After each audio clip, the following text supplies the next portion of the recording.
Guys, स्वागत है आपका हमारे चैनल फियर स्टोरी पे। फियर स्टोरी को सब्सक्राइब कर लीजिए ऐसी ही शानदार हॉरर स्टोरीज के लिए। तो चलिए शुरू करते हैं आज की वीडियो। तो दोस्तों, आज जो मूवी मैं आपके सामने लेके आ रहा हूँ उस फिल्म का नाम है माँ एक 2019 की अमेरिकी साइकोलॉजिकल हॉरर मूवी है जो कि टेट टेलर ने लिखी है और डायरेक्ट की है, और साथ ही फिल्म को प्रोड्यूस किया है जेसन ब्लम ने ब्लम हाउस प्रोडक्शन से। तो फिल्म की कहानी शुरू होती है टीनेजर मैगी थॉम्पसन से, जो कि अपनी माँ एरिका के पति के चले जाने के बाद अपनी माँ एरिका के साथ उसके ओहायो होम टाउन में जाती है और अपने नए हाई स्कूल में मैगी को हैली, डैरल, चैज और एंडी के साथ दोस्ती करने का मौका मिलता है। वो लोग एक दिन कॉलेज से निकलकर सुपरमार्ट जाते हैं बियर खरीदने के लिए, पर ख़रीद नहीं पाते क्योंकि वो अंडर 18 होते हैं। पर उसमें उनकी मदद करती है सुएन नाम की महिला, जो कि पेट वेटरनरी असिस्टेंट का काम करती है। उसके बाद सुएन सीक्रेटली पुलिस को फ़ोन करके उस ग्रुप की शिकायत करती है, पर यह ग्रुप एंडी के फादर बेन के पुलिस के साथ अच्छे रिश्ते के कारण छूट जाते हैं। और उसके अगले दिन सुएन उसी ग्रुप को अपने घर में बने अंडरग्राउंड बेसमेंट में पार्टी करने के लिए बुलाती है। और अगले दिन जब वो जाते हैं तो सुएन ने अपने बेसमेंट को सजाया होता है और साथ ही बहुत सारे और कॉलेज स्टूडेंट्स को पार्टी करने के लिए अपने घर पर बुलाया होता है, जिससे वह कॉलेज स्टूडेंट्स के बीच काफ़ी मशहूर हो जाती है और कहती है कि सब लोग उसे सुएन नहीं बल्कि माँ कह के बुलाएं। और उसके अगले दिन उसके बाद माँ को उसी ग्रुप को बार बार अपने घर पे पार्टी के लिए बुलाना उस ग्रुप को परेशान करने लगता है। एक रात सुएन एंडी और मैगी को पार्टी के दौरान किस करते हुए देख लेती है और माँ को जलन होने लगती है क्योंकि वो अंदर ही अंदर एंडी से प्यार करती है। और अपने हाई स्कूल के दौरान माँ को एंडी के पिता बेन पर भी क्रश था और उस दिन माँ मैगी को ड्रग्स देती है और उसके ईयरिंग्स निकाल लेती है।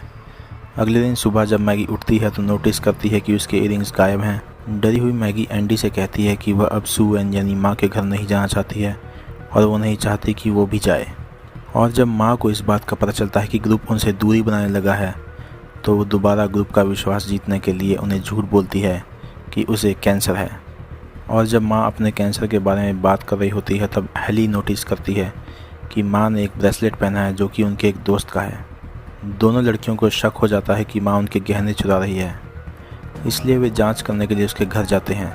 जब वो माँ के घर पहुँचते हैं तो वहाँ उनको सुएन की बेटी जिन मिलती है, जिसे वो देख के हैरान हो जाते हैं क्योंकि वो उनके कॉलेज में व्हीलचेयर का यूज़ करती है चलने के लिए। तभी सुएन की गाड़ी की आवाज़ वहाँ पे आती है और जिन उन्हें बचाती है और सुएन के घर पहुंचने के बाद उन्हें वहां से निकालने में मदद भी करती है।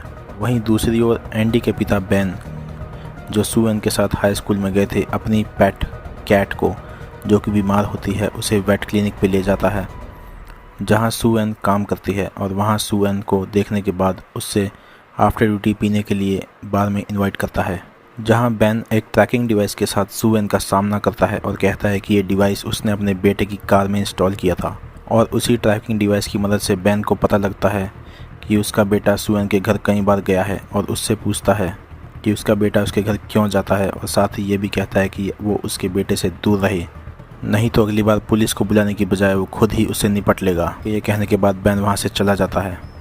वहीं कहानी एक फ्लैशबैक में जाती है और उससे पता लगता है कि सुएन, जिसको हाई स्कूल में बेन पर क्रश था, उसने अपने ग्रुप, जिसमें बेन की करंट गर्लफ्रेंड मर्सिडीज़ और एरिका, जो कि मैगी की माँ है, उसके साथ मिलकर सुएन को सेक्सुअली हैरेस किया था। और हमें पता चलता है कि उस इंसिडेंट के शॉक की वजह से ही सुएन उस ग्रुप से और उनके बच्चों के ग्रुप से बदला लेना चाहती है। और अगले दिन ही सुएन जब गाड़ी ड्राइव कर रही होती है, उसको मर्सिडीज़, जो कि बेन की गर्लफ्रेंड है, जॉगिंग करते हुए दिखती है और वो उस पर गाड़ी चढ़ा देती है, जिससे उसकी मौत हो जाती है। उसके बाद सुएन अपने वेट क्लिनिक वाले बॉस को मार देती है और मैगी के डॉग को, जो कि उस क्लिनिक में होता है, उसका खून निकाल लेती है।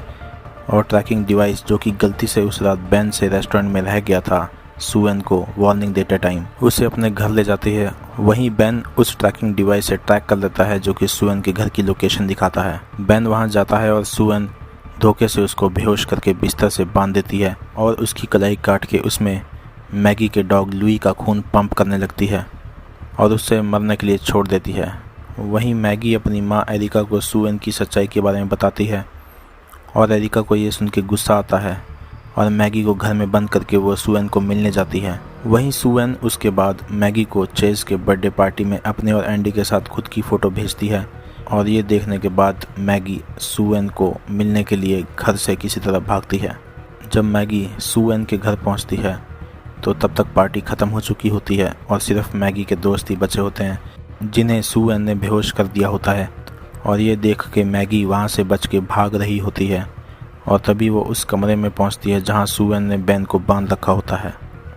यह देख के मैगी बहुत डर जाती है और तभी सुएन पीछे से हमला करके मैगी को बेहोश कर देती है और उसे बांध देती है।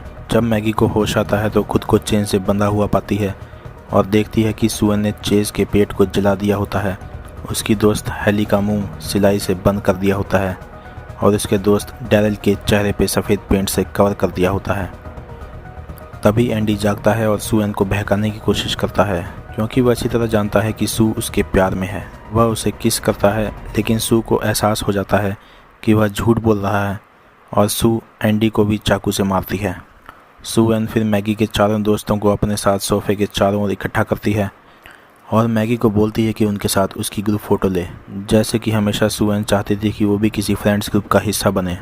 तभी जीनी जो सुएन की बेटी होती है वहाँ आ जाती है और किसी तरह हाथापाई करके सबको आज़ाद कर देती है।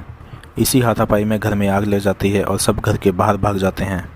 मैगी की मॉम एरिका भी वहाँ पहुँच जाती है और अपने फ्रेंड स्टू की हेल्प से सबको बचाने की कोशिश करती है।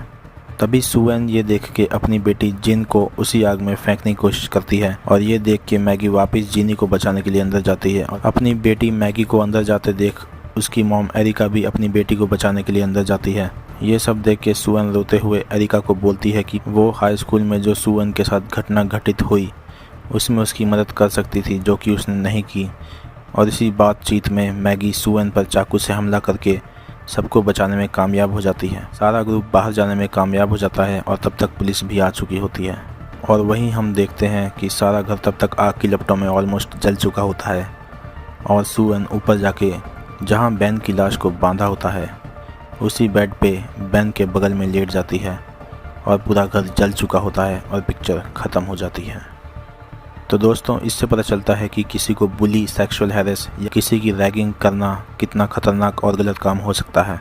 इसलिए कभी भी ऐसा ना करें या कोई और भी आपके आसपास ऐसा करे तो उसकी रिपोर्ट करें। तो दोस्तों, जल्दी से जल्दी चैनल को सब्सक्राइब कर लीजिए और वीडियो को लाइक कर दीजिए। आप चाहें तो नीचे कमेंट्स में अपने फीडबैक दे सकते हैं और नेक्स्ट कौन सी मूवी की एक्सप्लेनेशन चाहते हैं वो भी लिख सकते हैं। तब तक के लिए take care, bye bye, stay safe.